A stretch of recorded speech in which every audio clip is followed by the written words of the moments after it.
ಯಾರು ನೀವು? ಏನ್ ಬೇಕಿತ್ತು? ನನ್ನ ಹೆಸರು ನರ್ತನ. ನಿಮ್ ಗಂಡ ಕೆಲಸ ಮಾಡ್ತಿದ್ದ ಕಂಪನಿ CEO. ಏನಾಗ್ಬೇಕಿತ್ತು?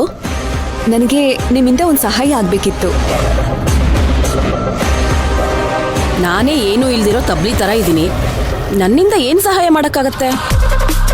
ನಿಮ್ ಕೈಲಿ ಆ ಸಹಾಯ ಮಾಡಕ್ಕಾಗತ್ತೆ ಅಂತಾನೆ ಇವತ್ತು ನಾನು ನಿಮ್ ಹತ್ರ ಒಂದು ಸಹಾಯ ಕೇಳ್ಕೊಂಡು ಬಂದಿದ್ದೀನಿ. ನೀವೇನು ಅದನ್ನ ಸುಮ್ಮನೆ ಮಾಡ್ಬೇಕಾಗಿಲ್ಲ. ನೀವು ಮಾಡೋ ಸಹಾಯಕ್ಕೆ ಎಷ್ಟು ದುಡ್ಡು ಕೇಳಿದ್ರು ಅಷ್ಟು ದುಡ್ಡನ್ನ ನಾನು ಕೊಡೋದಕ್ಕೆ ರೆಡಿ ಇದ್ದೀನಿ. ಏನ್ ಮೇಡಮ್, ಇದ್ದಕ್ಕಿದ್ದಂಗೆ ಬಂದು ಸಹಾಯ ಮಾಡಿ ದುಡ್ಡು ಕೊಡ್ತೀನಿ ಅಂತ ಹೇಳ್ತಾ ಇದ್ದೀರಲ್ಲ? ನನಗೇನು ಅರ್ಥ ಆಗ್ತಾ ಇಲ್ಲ. ನೋಡಿ, ನನ್ನಿಂದ ಯಾವ ಸಹಾಯನೂ ಮಾಡಕ್ಕಾಗಲ್ಲ. ದಯವಿಟ್ಟು ಇಲ್ಲಿಂದ ಹೊರಡಿ. ಅರೆ, ನಾನಿನ್ನ ಏನ್ ಸಹಾಯ ಬೇಕು ಅಂತಾನೆ ಕೇಳಲಿಲ್ಲ, ಆಗ್ಲೇ ಇಲ್ಲಿಂದ ಹೊರಡಿ ಅಂತ ಹೇಳ್ತಿದ್ದೀರಲ್ಲ.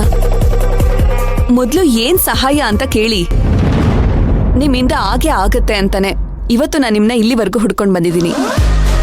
ಆ ಥರ ನಾನ್ ಯಾವ ಸಹಾಯ ಮಾಡಬೇಕು? ನಿಮ್ ಗಂಡನ್ನ ಕಣ್ಣು ಹಿಡಿದು ಕೊಡಿ ಅಂತ ಪೊಲೀಸ್ ಸ್ಟೇಷನ್ ಅಲ್ಲಿ ಕಂಪ್ಲೇಂಟ್ ಕೊಟ್ಟಿದ್ದೀರಾ ಅಲ್ವಾ?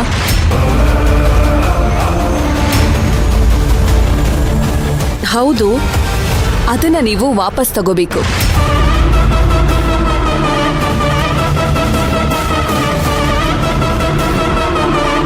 ಅದೇ ನೀವು ನನಗೆ ಮಾಡ್ಬೇಕಾಗಿರೋ ಸಹಾಯ. ನನ್ ಗಂಡ ತಿಂಗಳಾನ್ಗಟ್ಲೆಯಿಂದ ಕಾಣಿಸ್ತಾ ಇಲ್ಲ. ಅದಕ್ಕೆ ಪೊಲೀಸ್ ಸ್ಟೇಷನ್ಗೆ ಹೋಗಿ ಪೊಲೀಸ್ ಕಂಪ್ಲೇಂಟ್ ಕೊಟ್ಟೆ. ಅದ್ ಸರಿ, ಇದನ್ನೆಲ್ಲ ಕೇಳಕ್ ನೀವ್ಯಾರು? ನಿಮಗೇನ್ ಅಧಿಕಾರ ಇದೆ? ನಾನ್ ಯಾರು, ನನಗೇನ್ ಅಧಿಕಾರ ಇದೆ, ಇದನ್ನೆಲ್ಲ ತಿಳ್ಕೊಳ್ಳೋದಕ್ಕಿಂತ ಮುಂಚೆ ಮೊದಲು ನೀವೇನಕ್ಕೆ ಈ ಕಂಪ್ಲೇಂಟ್ ಕೊಟ್ಟಿದ್ದೀರಾ ಅನ್ನೋದ್ರ ಬಗ್ಗೆ ಯೋಚನೆ ಮಾಡಿ. ನಿಮ್ಗೆ ನಿಮ್ ಗಂಡ ನಿಜವಾಗ್ಲೂ ಪೊಲೀಸ್ ಸ್ಟೇಷನ್ ಇಂದ ಬರ್ಬೇಕು ಅಂತ ಕಂಪ್ಲೇಂಟ್ ಕೊಟ್ಟಿದ್ದೀರೋ, ಅಥವಾ ಸ್ಟೇಷನ್ ಇಂದ ಬಂದ್ಮೇಲೆ ನನ್ ಗಂಡ ನನ್ ಜೊತೆ ಸಂತೋಷವಾಗಿ ಜೀವನ ಮಾಡ್ತಾನೆ ಅನ್ನೋ ನಂಬಿಕೆ ಇಟ್ಕೊಂಡು ಕಂಪ್ಲೇಂಟ್ ಕೊಟ್ಟಿದ್ದೀರೋ?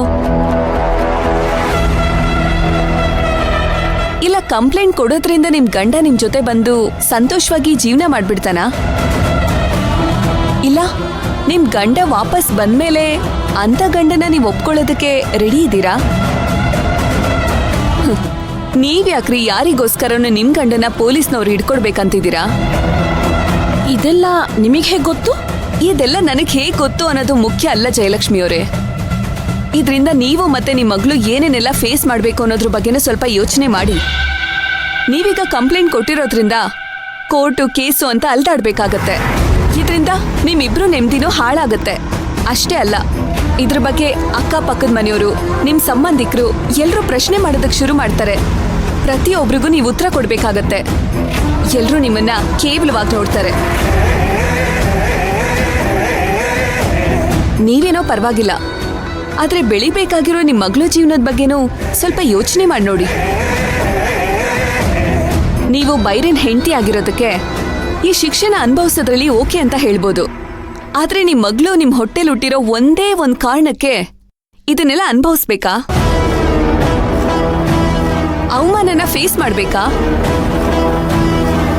ಏನೋಪ್ಪ, ನಾನೇನಾದ್ರೂ ನಿಮ್ ಪ್ಲೇಸಲ್ಲಿ ಇದ್ದಿದ್ರೆ ಇಷ್ಟಲ್ಲಿ ನೀವು ಕೊಡೋ ಅಷ್ಟು ದುಡ್ಡು ಕೊಡಿ, ನಾನ್ ಹೋಗಿ ನನ್ನ ಜೀವನದಲ್ಲಿ ಸೆಟ್ಲ್ ಆಗ್ಬಿಡ್ತೀನಿ ಅಂತ ಯೋಚನೆ ಮಾಡ್ತಿದ್ದೆ. ಈ ರೀತಿ ಎಲ್ಲ ಖಂಡಿತವಾಗ್ಲೂ ಯೋಚನೆ ಮಾಡ್ತಿರ್ಲಿಲ್ಲ. ಹಾಗೆ ನಾನ್ ನಿಮ್ಗೆ ಎಷ್ಟು ಬೇಕಾದ್ರೂ ದುಡ್ಡು ಕೊಡ್ತೀನಿ ಅಂತ ನಿಮ್ ಹತ್ರ ಬಂದ್ ಹೇಳೋದಕ್ಕೂ, ಈ ಕೇಸ್ನ ವಾಪಸ್ ತಗೊಳ್ಳಿ ಅಂತ ಹೇಳೋದಕ್ಕೂ ಒಂದು ಮುಖ್ಯವಾದ ಕಾರಣ ಇದೆ.